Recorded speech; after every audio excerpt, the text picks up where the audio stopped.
Hi, and welcome to the latest episode of History You Didn't Know But Should. I'm Ray, And I'm Chris. and today I never thought I would utter this subject, but today we are talking about the history of pencils. Absolutely. And why wouldn't we, Ray? Because think about it. In our lifetime, we have probably used a pencil or some form of a pencil a whole lot more than a pen.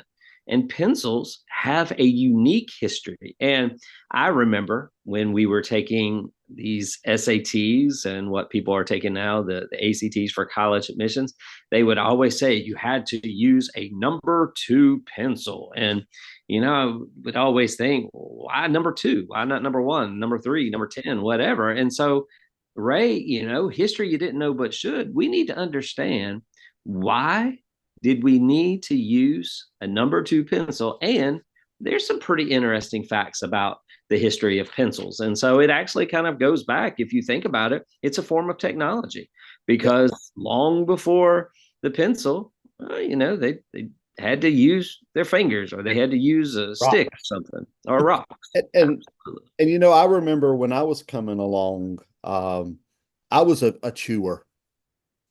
You know what I mean by that? I was a chewer. My pencils were chewed up and always too dull. And now I'm at the point now that if I've got a pencil that seems slightly dull, I'm sharpening it. So pencils don't last long with me nowadays. But back when I was in elementary school, boy, I could chew on a pencil and write it to a nub.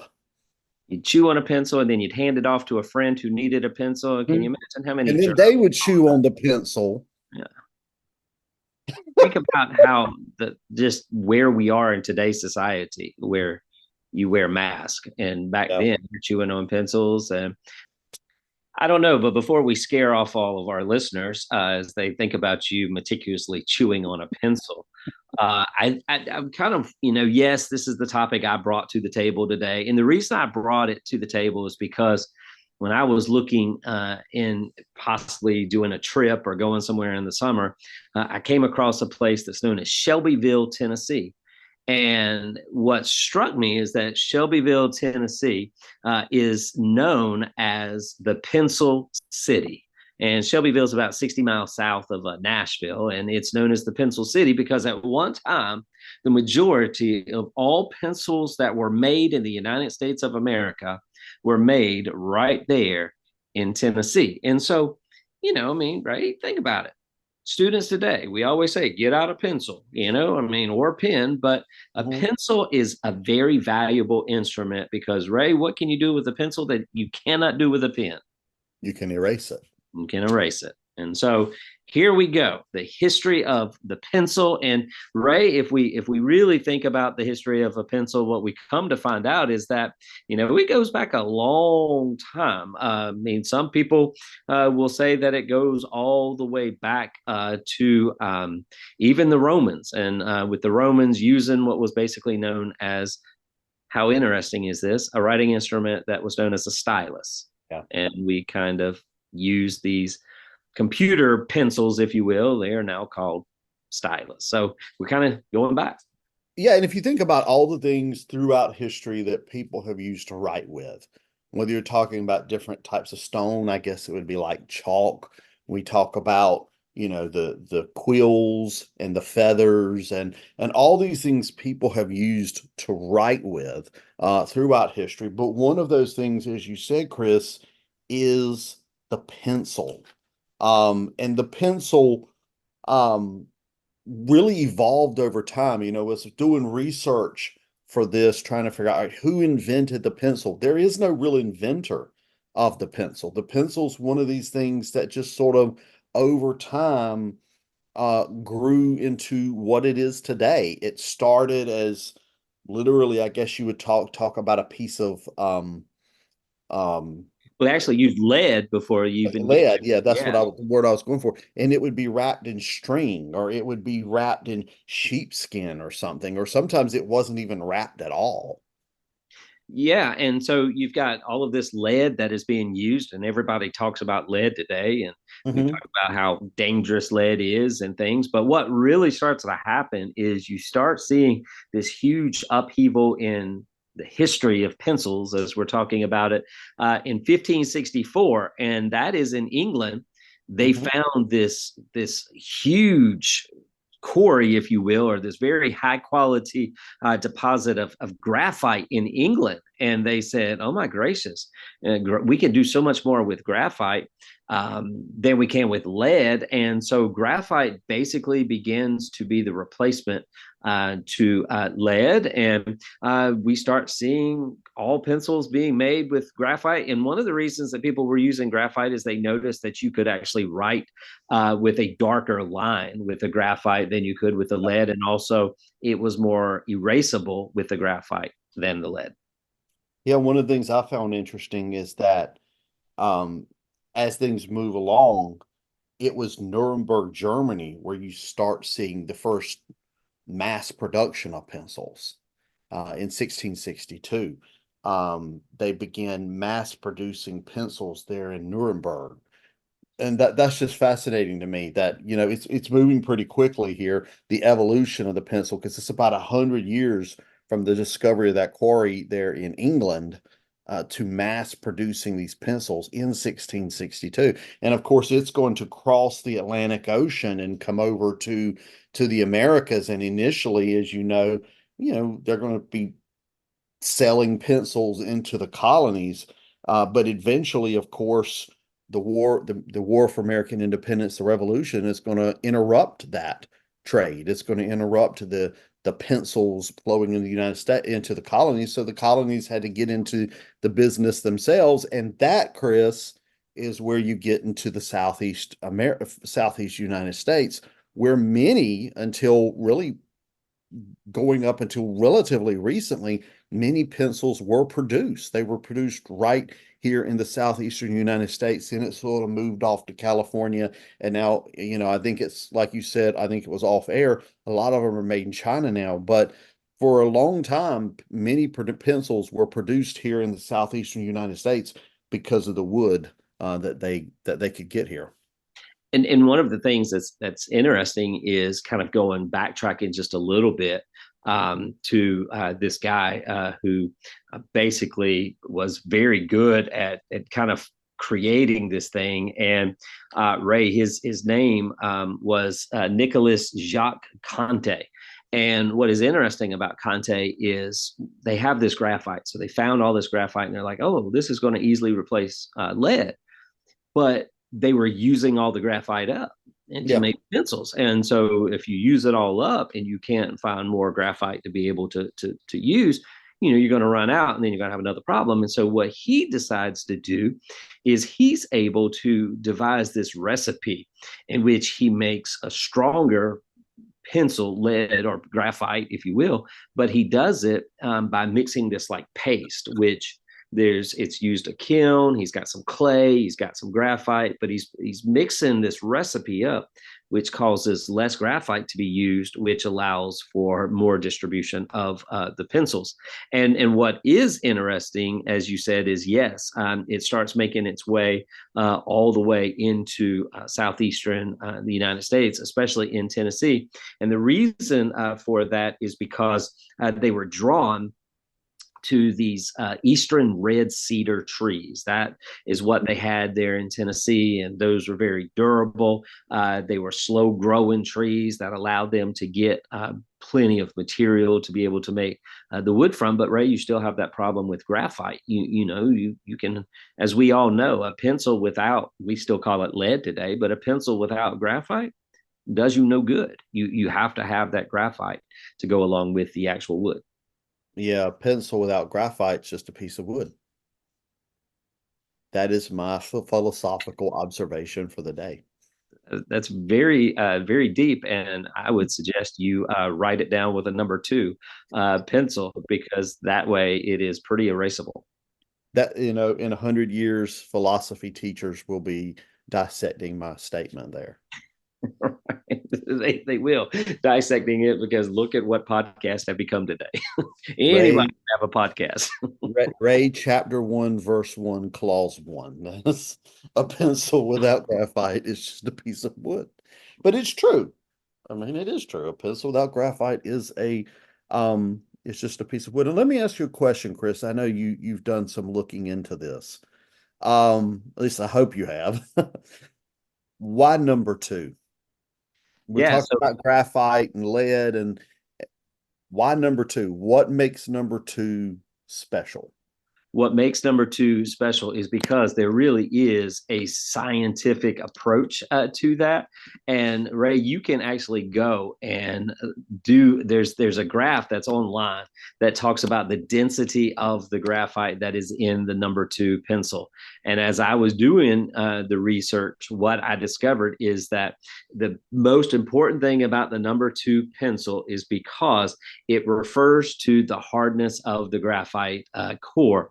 And so when you have the number two, it's got a harder writing core, and it also makes a darker mark because it's depositing more graphite material on to the paper. And so that is why you want to have a number two pencil, because when you're filling in the bubble sheets, if you've got that harder graphite and that it makes a darker mark, you can actually see it. You remember how those sheets would always say, make sure you fill in the bubble completely and darker and things like that.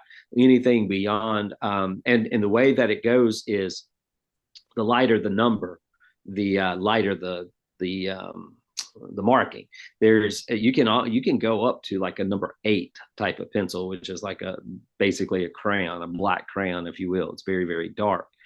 They not only do they have just the number 2, but you can even get a number 2H. You can get like a number 2B, and that once again is based on H is for hardness, B is for blackness. You did not know there was so much information about number 2 pencils, did you? But there it is. I didn't know that, but I will tell you, all these years in school, I've wondered about that. Why do I have to buy number two pencil? You know, what does it matter? But it makes sense now that I think about it, as those Scantrons were scanning those tests, they needed to make sure they had dark marks there. That's But if you very think about artists who use pencils, they do the um, pencil painting, pencil artist. I don't know what you yeah. call it, but they will have 5 different pencils, and you've got the light shade that you need or the darker shade, and instead of pressing down harder on it, you just take the pencil and it's kind of like a lighter blue and a darker blue, and so there is a lot of history to this, and you have to understand there used to be, just in Shelbyville, Tennessee alone, there were like 20 pencil manufacturing plants. I mean, this was a big time deal where they were producing all these pencils. It's now down to, I think, like 3 or 4 businesses. And yet, Ray, it is still, there's one, I forget the name of it, but there's one pencil manufacturer in Shelbyville, Tennessee. I think it's called Musgrave, that still produces about 72 million pencils a year. And that's in addition to those being imported from China. But let me just throw this last little trivia thing in here. You were mentioning about colonial days and about the history of the pencil. And what I found was interesting is that Henry David Thoreau, one of the greatest authors, was a very renowned pencil maker. Just a little history you didn't know about Thoreau. Thoreau, wasn't it on Walden's Pond and some of the other writings that he had, very philosophical, as we were mentioning earlier. And yet here he is, him and his dad, I believe, were very well known in the colonial days for the way that they made the pencils. That's fascinating. I didn't know that. And of course, throughout most of pencil history, the pencils were made of wood. But in the early 1900s, there was a change that came along, and it was the flexible pencil. Did you ever use those when you were in school, Chris? So those are like the rubber pencils. Yeah, the rubber pencils. Yeah, it's just fascinating because it gave you something to do while you were listening to a boring teacher, I guess, right? Yeah, and I would always bend it, and it would pop, and then we would have problems anyway. But these things come along in the early 20th century, and in 1905, a guy by the name of Conrad Hubert actually was the first one to develop a patent for a rubber pencil. And the way he did it was he had this pencil that had a variety of little pieces that sort of hooked together that allowed it to bend. But it was more of, I guess you would call a novelty item. It wasn't something you would really, had to sit down and do serious work with. But over time, the idea of having pencils that maybe could withstand the use and the stress that children will put on it or some adults would put on it, that caught on. And so you have these pencils that are made, and instead of being made with the hard wood, you have this graphite core where the graphite in the middle with a rubber or silicone layer on the outside that allows it to bend. And I remember, Chris, in school that when we get rubber pencils, like I said, I just thought it was the greatest thing in the world to be able to bend that pencil like that. But of course, rubber pencils, at least according to what I was able to find, they don't seem to have caught on in the professional, people you're talking about the number two pencils and that kind of thing. They don't seem to have caught on there because I guess they're not No. as high quality.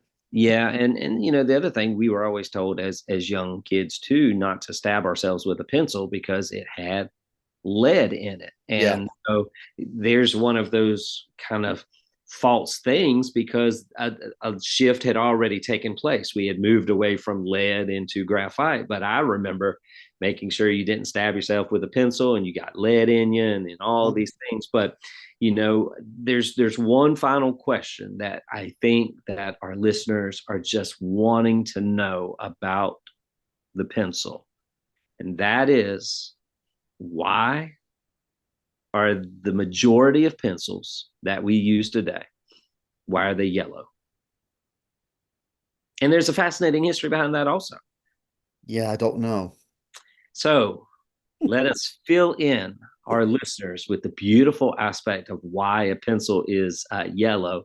And that is because you remember we were talking about the graphite that was found in England and it was wonderful. Well, once again, we've mentioned that the majority of pencils came from China. Well, one of the things that was found in China was graphite, and the Chinese believed that they had some of the best graphite in the world. It was really, really nice. And so in colonial days and in America, the people who were making pencils in America wanted you to feel that you were getting something that was really, really nice. You were getting a good pencil. You had the good stuff. You didn't have, the cheap graphite. You had the Chinese graphite. Well, in China, the color yellow means royalty. It's a very powerful name. The color, it just signifies, this real powerful. So in America, trying to sell a pencil with Ray, if you're holding a yellow pencil in your hand, you know that it has Chinese graphite in it, but also it means it is regal, it is royal, you got power that is in that number two pencil. And so you can really start to feel that, okay, I've got something nice in there. And now it's not regal. Now it's just common. Now it's just an everyday yellow Yeah. pencil. So, Yeah. if you want to feel royal, put a yellow number two pencil in your pocket and walk around, and you can walk around and say, I have the power. I am royalty because of my yellow number two pencil. And I'm looking around my desk here and I have a pencil or two, but not a one of them is yellow, so I'm not that royal. Um, Growing up though, I not only liked the flexible bending pencils, I also like the pencils with the graphics on them. So, different graphics and stuff. So, Yeah, I could see you wanting to have like a Superman pencil and mhm, Batman and all of that. I could see that. anything like that. Anything like that. That was, But if you think about it, just think for the last few minutes what we've been talking about. A common everyday instrument that we use and, dare I say, we take for granted. Because how many times when's the last time you bought a pencil? 9 times out of 10, we just take pencils wherever we see them. I just steal them. Yeah, well, there you go. Somebody lays one down, I take it. Well, and you know what? I guarantee you that tomorrow, if you see a yellow pencil lying around I'm and you taking grab it. it, you're going to take a royal pencil Mhm. because you'll now and you now can go and tell someone history they didn't know but should about the history of the pencil. What a great dinner conversation, a great elevator conversation. Listeners will be able to use this and they will feel enlightened and Mhm. they will feel royal because they were able to share with someone, hey, here's a fun fact. Mhm. Let me tell you about a pencil. And they will also be able to tell their friends and family a pencil without graphite is just a piece of wood. I sure hope that you are in the who's list of philosophers because that was extremely deep. And for 1995, you can get Ray's book of quotes that will dumbfound you and will Yeah. cause you to lie awake at night and ask yourself, how Problem did is right man now come? there's only one quote right now. That's the problem. Hey, Oh, I thought this was a great episode and I thought it was unique. I thought it was different. You know, we've been kind of heavy lately on mhm. presidents and kind of looking at powers and all. And so I just thought, you know, hey, what a great thing to come with because this is truly something we use in education every day, but Mhm. also just about anywhere and everywhere except for legal documents because it's erasable. Yeah. And it goes back to the very purpose of this podcast is history you didn't know but should. And I think on our next episode, Chris, correct me if I'm wrong, we're going to be looking at another thing that we see every day during the school year. What is And we probably do not understand how it came to be. And in that story, there's also the color yellow as well. and we'll leave that there and let people wonder what we're going to be talking about on our next episode. Sounds good. All right. Until next time, I'm Ray, And I'm Chris. and we'll talk to you later.